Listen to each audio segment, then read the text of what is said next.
যারা ইসলাম বিরোধী শক্তি, যারা ইসলামের ধ্বংস চায়, তারা চায় তাদের মুখের ফুৎকারে ইসলামের আলোকে তারা নিভিয়ে দিবে। কিন্তু আল্লাহর ফায়সালা হচ্ছে আল্লাহ তার দ্বীনকে, দ্বীনের জ্যোতিকে পূর্ণরূপে বিকশিত করবেন, যদিও এটা কাফেররা অপছন্দ করে। সুবহানাল্লাহ। এবং তিনি আল্লাহ তাআলা রাসূলকে প্রেরণ করেছেন হেদায়েত দিয়ে আর সত্য ধর্ম দিয়ে, দ্বীনে হক দিয়ে, যাতে করে মানব রচিত যত ধর্ম আছে, মতবাদ আছে, সবকিছুর কবর রচনা করে এগুলোর উপরে আল্লাহ তাআলা দ্বীন ইসলামকে বিজয়ী করতে পারেন, যদিও এটা মুশরিকদের কাছে খুব অসহনীয়। তাহলে এই আয়াত দুটি থেকে আমরা বুঝতে পারলাম যে ইসলামের বিজয় অবশ্যম্ভাবী। এই পৃথিবীতে ইসলামের বিজয়, অগ্রগতি, অগ্রযাত্রা কেউ ঠেকিয়ে রাখতে পারবে না। কিন্তু ইসলাম বিরোধীরা চায় ইসলামের অগ্রযাত্রাকে তারা নিভিয়ে দিবে, ইসলামের জ্যোতিকে মুখের ফুৎকারে নিভিয়ে দিবে। আওয়াজ করে বলেন তো, কাফিররা, ইসলাম বিরোধীরা মুখের ফুৎকারে আল্লাহর এই দ্বীনের জ্যোতি বা আলোকে কি কখনো নিভাতে পারবে? বলেন, কোশ্চিনকালেও পারবে না। তারা নানা ষড়যন্ত্র করে, তারা নানা ধরনের চক্রান্ত করে, কুটো কৌশল করে, আমাদেরকে আমাদের ভূমি থেকে উচ্ছেদ করে,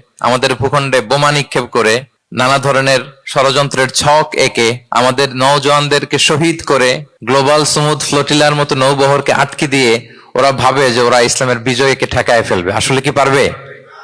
না। আল্লাহ বলেন, আমি ইসলামের জ্যোতিকে পূর্ণরূপে বিকশিত করবো। আল্লাহু আকবার। এটাকে কেউ ঠেকাতে পারবে না। তাহলে ইসলামের বিজয় অবশ্যম্ভাবী।